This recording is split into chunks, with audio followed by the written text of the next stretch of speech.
Binsun TV, saluran dakwah Samarinda. A'udzu billahi minasy syaithanir rajim. Bismillahirrahmanirrahim.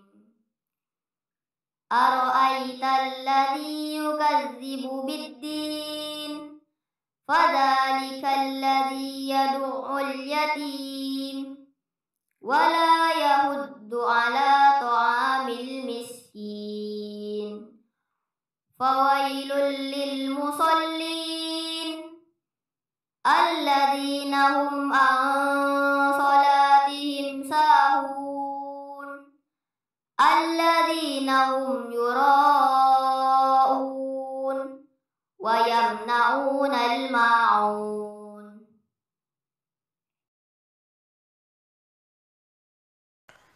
Assalamualaikum warahmatullahi wabarakatuh.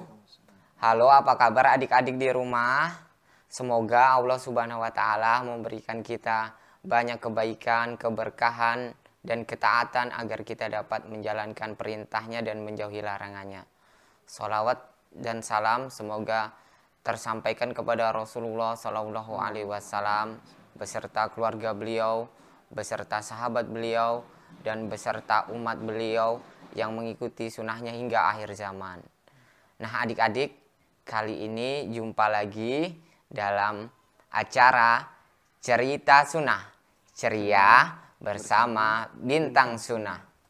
Nah adik-adik, di sini jumpa lagi dengan Ana, Kak Muhammad, dan Abi kita, Abi Abu Azam. Nah Abi, apa kabar Abi? Alhamdulillah sehat. Bagaimana kabar? Alhamdulillah bi khair. Selalu ceria ya kamu. Masya Allah, amin. Alhamdulillah. Nah Abi, kali ini apa yang akan kita ceritakan bersama adik-adik kita di rumah? Baik, Kak Muhammad yang selalu ceria dan anak-anak sekalian di rumah yang semoga selalu soleh dan solehah insyaallah. Selalu bertakwa kepada Allah Subhanahu wa Ta'ala. Pertama-tama kita selalu perbaharui rasa syukur kita Kak Muhammad kepada Allah Subhanahu wa Ta'ala atas segala limpahan nikmat yang Allah Subhanahu wa Ta'ala karuniakan kepada kita Kak Muhammad ya. Apapun itu Kak Muhammad. Bahkan kita bisa bernafas pun itu adalah bagian daripada nikmat Allah Subhanahu wa Ta'ala. Apalagi pada saat ini Kak Muhammad ya, khususnya negeri kita atau kota kita di kota Samarinda yang tercinta ini, Allah Subhanahu wa Ta'ala uji dengan corona.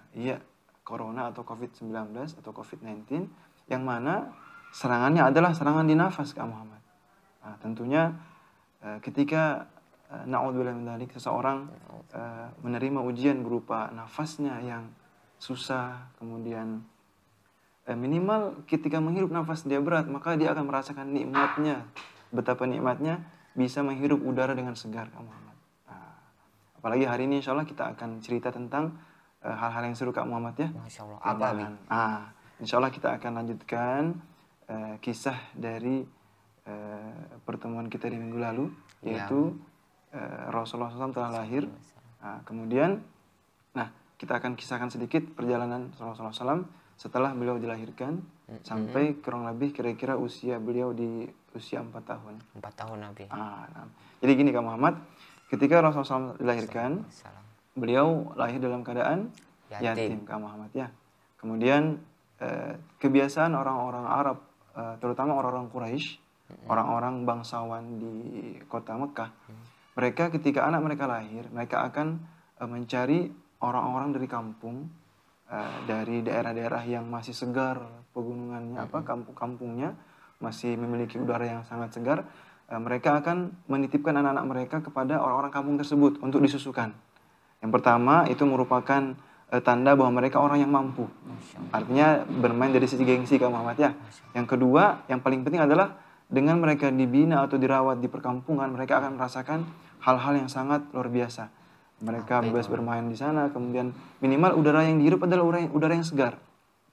Sebagaimana kita ketahui, kota Makkah adalah kota yang panas Kak Muhammad ya, gersang ketika musim panas tentunya. Sangat gersang dan sebagainya. Dan mereka butuh perkampungan yang buat anak-anak mereka memiliki ketahanan Kak Muhammad. Nah, begitu pula yang terjadi dengan Rasulullah SAW. Ketika itu satu kampung yang biasa orang-orang Quraisy mereka ketika mendapat kabar bahwa anak-anak Mekah ada yang lahir, mereka akan segera berdatangan dari kampung. Dari kampung ke kota Kak Muhammad ya. Itu perjalanannya kalau sekarang udah lumayan jauh Kak Muhammad. Zaman dulu lebih jauh lagi ya, lebih lama lagi ditempuh. Naik apa itu Abi? Zaman dulu naik onta Kak Muhammad. Naik mobil ya, gitu Kak Muhammad. Jadi kemudian dari Bani Sa'ad itu adalah seorang wanita bernama Halimah. Digelari Halimah As-Sa'diyah. Dan dialah akhirnya yang nanti menjadi ibu susu Nabi Sallallahu Alaihi Wasallam, yang menyusui Nabi SAW selama 2 tahun. Kemudian, Halimah sendiri bercerita tentang kisah bagaimana perjalanan beliau radhiyallahu anha ketika hendak mengambil Nabi SAW. Di situ lumayan seru ceritanya Kak Muhammad. Jadi pada saat mereka tiba dari kampung ke kota Makkah, mereka tiba dengan kendaraan yang seadanya Kak Muhammad. Karena pada saat itu di kampung Bani Sa'ad itu terjadi paceklik, terjadi musim kemarau yang otomatis tanaman-tanaman menjadi tidak subur Kak Muhammad pada saat tersebut. Kemudian hewan-hewan yang tadinya lincah jadi tidak lincah, termasuk pun hewan tunggangan keluarga daripada Halimah Sa'diyah. Beliau menunggangi unta yang kurus, yang ketika diperah susunya pun tidak bisa keluar. Dan ternyata beliau mengisahkan pada saat dalam perjalanan anak-anak beliau yang sedang beliau susui itu sering menangis Kak Muhammad, karena air susu ibunya tidak ada. Kenapa tidak ada? Karena tidak ada yang diminum, gitu Kak Muhammad. Tapi beliau tetap bersabar dengan keadaan tersebut. Sampailah akhirnya beliau di kota Mekah. Ketika dikabarkan bahwa anak-anak orang Mekah, anak-anak Quraisy banyak yang lahir, termasuk Rasulullah SAW, maka mereka pun orang-orang Bani Sa'ad tadi mendatangi rumah-rumah mereka. Dan ketika mereka mendatangi rumah Rasulullah SAW, di antara mereka banyak yang tidak mau Kak Muhammad. Kenapa? Kenapa? Karena ketika itu mereka tahu bahwasanya anak ini anak yatim. Otomatis ketika anak tersebut yatim, maka dalam bayangan mereka, siapa yang akan bayar untuk susuan mereka nanti, biaya hidup mereka nanti ketika anaknya disusui. Karena tujuan mereka ke kota adalah mencari penghidupan layak. Mereka mengambil anak susuan, dan anak susuannya itu nanti oleh orang tuanya akan diberi biaya selama 2 tahun di masa pendidikan di kampung Bani Sa'ad tersebut. Dan ternyata Rasulullah SAW hampir semua tidak mau mengambil beliau. Karena pertimbangan tadi. Dan kemudian termasuk pun Halimah Sa'diyah awalnya. Beliau tidak jadi mengambil Rasulullah SAW. Kemudian ketika beliau kembali, dan beliau tidak pun mendapatkan anak susuan. Akhirnya beliau berkata kepada suaminya, "Wahai suamiku, sepertinya aku kasihan dengan anak tersebut, aku ingin mengambil dia saja. Ya walaupun dia anak yatim, tapi aku merasa kasihan, iba Kak Muhammad ya." Terus kata suaminya pun mengatakan, "Silakan istriku, semoga engkau mendapatkan anak yang membawa keberkahan." Amin. Gitu Kak Muhammad. Lanjut. Kemudian akhirnya diambillah Halimah As-Sa'diyah, Rasulullah SAW oleh Halimah As-Sa'diyah. Ketika itu disusui, maka timbullah keberkahan yang pertama Kak Muhammad. Apa itu? Yaitu apa? Tadinya susu Halimah As-Sa'diyah untuk anaknya saja tidak cukup Kak Muhammad ya. Ternyata ketika disusui oleh Rasulullah SAW, akhirnya menjadi banyak susunya Kak Muhammad. Ditambah pula akhirnya saudara susuannya pun juga merasakan kenyang.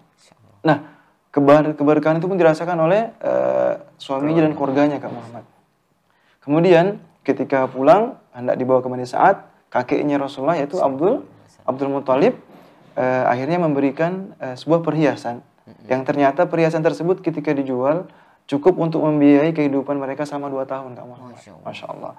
Awalnya dia pikir tidak akan ada yang bisa menyanggupi, walaupun mungkin orang Quraisy, tapi ternyata dia adalah cucu dari pemimpin Mekah, yaitu Abdul Muthalib. Akhirnya pun dibiayai oleh Abdul Muthalib. Alhamdulillah. Kemudian pulanglah mereka ke Bani Sa'ad. Dan di tengah perjalanan mereka merasakan keberkahan Kak Muhammad. Unta yang tadinya jalannya perlahan itu menjadi cepat Kak Muhammad. Menjadi cepat. Akhirnya mereka pun sampai ke Bani Sa'ad dengan sangat cepat. Menunjukkan mereka bahwasanya keberkahan daripada Rasulullah SAW. Kemudian ditambah lagi ketika mereka di kampung Kak Muhammad, yang tadinya kambing-kambing yang digembalakan oleh Halimah Sa'diyah dan keluarganya itu tidak mendapatkan apa-apa. ketika digembalakan, pulang mereka dalam keadaan gemuk langsung Kak Muhammad. Masya Allah. Susu kambingnya penuh terisi.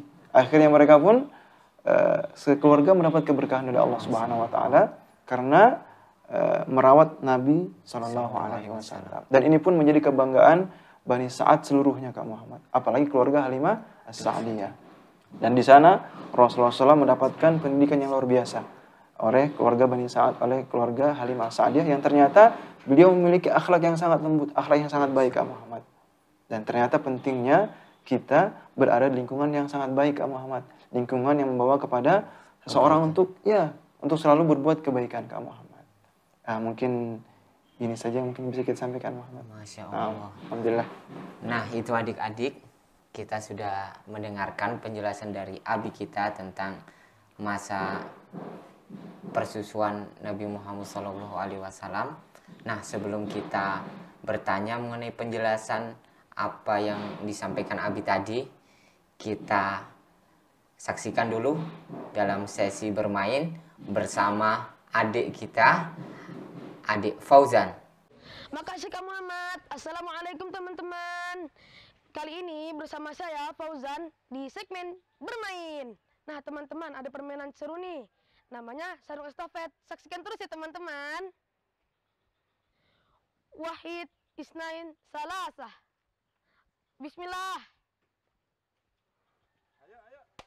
Ayo.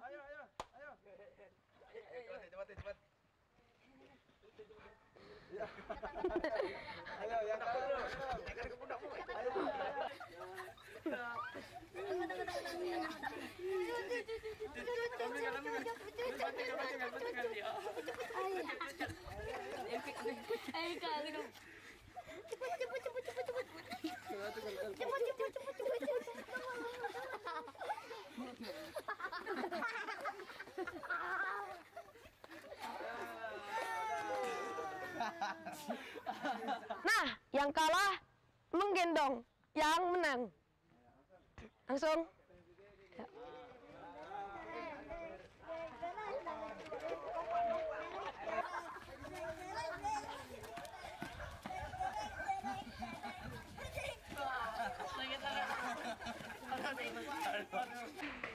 Seru kan teman-teman permainannya? Nah, jumpa lagi di episode berikutnya. Wassalamualaikum warahmatullahi wabarakatuh. Nah, adik-adik, kalian sudah menyaksikan bersama adik kita Fauzan tadi. Kita kembali kepada abdi kita untuk menerima penjelasan apa yang disampaikan abdi tadi. Nah, Abi, kira-kira apa penjelasannya? Baik Kak Muhammad, sebelum Abi sampaikan kesimpulan dari cerita kita pagi ini, sedikit tambahan lagi Kak Muhammad ya. Jadi Rasulullah SAW ya disusui oleh Halimah Sa'diyah di Bani Sa'ad selama 2 tahun Kak Muhammad. Ketika beliau hendak dipulangkan, orang-orang di Bani Sa'ad merasa sedih Kak Muhammad ya, merasa apa ya? Tadinya mereka gembira, ceria, akhirnya berubah jadi kesedihan. Akhirnya ya karena biasanya mereka mendapatkan akhlak yang baik dari Rasulullah SAW, kemudian banyaknya keberkahan di kampung mereka. Dan itu mereka rasakan, bukan hanya keluarga Halimah saja, tapi seluruh perkampungan Bani Sa'ad merasakan kegembiraan, merasakan keberkahan adanya Rasulullah SAW di situ. Kemudian akhirnya dengan semangat Halimah Sa'diyah menyampaikan permohonan kepada ibunda Rasulullah yaitu Aminah untuk meminta kembali tambahan 2 tahun lagi. 2 tahun lagi Rasulullah di Bani Sa'ad Kak Muhammad. Jadi 4 tahun lagi. 4 tahun akhirnya. Dan ternyata pada saat akhir menjelang tahun keempat Rasulullah di Bani Sa'ad, dan di sanalah terjadi peristiwa yang sangat menggemparkan Bani Sa'ad. Apa itu? Bahkan membuat takut ibunya, akhirnya dikembalikan. Apa itu Kak Muhammad?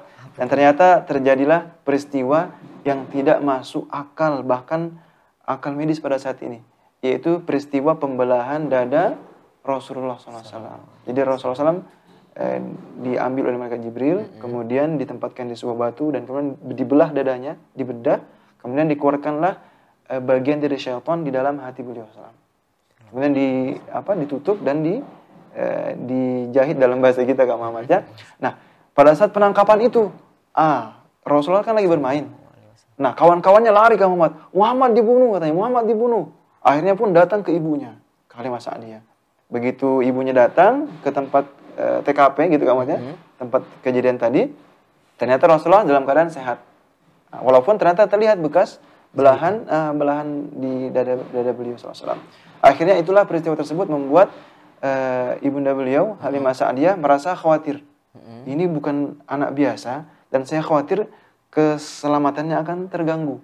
Akhirnya beliau pun bersegera berkemas untuk membawa Rasulullah kembali ke Mekah dan mengembalikan kepada ibunya. Nah, begitu Kak Muhammad.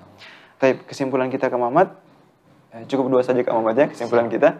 Yang pertama adalah hendaknya kita ketika kita hendak berbuat kebaikan Kak Muhammad, kita berusaha untuk tulus. Dalam bahasa Al-Quran adalah ikhlas. Artinya kita betul-betul berharap kepada Allah Subhanahu Wa Taala ketika kita berbuat segala sesuatu Kak Muhammad. Walaupun mungkin ketika kita lihat tidak ada imbalannya Kak Muhammad. Seperti Halimah tadi, ketika beliau mengambil bayi Rasulullah SAW, di depan, di atas, dalam pikiran beliau, di kepala beliau itu bukan materi lagi Kak Muhammad. Karena betul-betul tulus, kasihan. Akhirnya berbuah hal yang manis sekali Kak Muhammad. Itu yang pertama, kita harus tulus ketika kita beramal Kak Muhammad. Kita harus ikhlas kepada Allah Subhanahu Wa Taala ketika kita beramal. Semata-mata hanya mengharap karena kepada Allah Subhanahu Wa Taala, bukan karena kepengen dibayar atau kepengen diberikan mainan atau kepengen dibelikan apapun ya. Berusaha kita untuk ikhlas karena Allah Subhanahu Wa Taala. Ketika mungkin adik-adik di rumah sedang berbagi mainan dengan adiknya, itu ikhlas, tulus. Adik silakan bermain sama-sama, gitu Kak Muhammad ya. Kemudian yang kedua adalah hendaknya kita mengeksplor atau kita mencari potensi diri kita Kak Muhammad dengan keterbatasan atau dengan apapun yang kita miliki. Ketika kita di tanah lapang, kita usahakan main fisik, usahakan potensi kita gali di sana Kak Muhammad. Ya. Yang kuat berlari, ayo olahraga yang lari. Ternyata yang hobi menggambar, menggambarlah. Tentunya menggambar bukan menggambar yang haram atau yang bernyawa Kak Muhammad ya. Kemudian ketika yang suka untuk melantunkan suara, maka arahkan kepada hal yang manfaat, seperti misalnya membaca Al-Quran. Gunakan suara indahnya untuk membaca Al-Quran. Intinya apa? Kita gunakan potensi kita untuk kebaikan Kak Muhammad. Kita gali potensi yang kita miliki, ya anak di rumah, untuk hal-hal yang baik. Begitu Kak Muhammad. Nah adik-adik, kita sudah menyaksikan cerita sunnah kali ini. Seru kan adik-adik? Nah, penjelasan dari Abi tadi yang bisa Kak Muhammad tangkap di sini adalah yang pertama, kita harus menjadi anak yang ikhlas dalam berbuat baik kepada orang-orang lain. Lalu yang kedua, kita harus memahami apa cita-cita kita, lalu berusaha untuk mewujudkannya dan selalu berdoa kepada Allah. Semoga perjumpaan kita kali ini bisa bermanfaat untuk adik-adik semua di rumah, agar bisa menjadi anak yang soleh dan soleha. Sekian dari anak Kak Muhammad dan Abi kita, Abi Abu Azam. Jumpa lagi dalam episode cerita sunnah yang berikutnya. Assalamualaikum warahmatullahi wabarakatuh.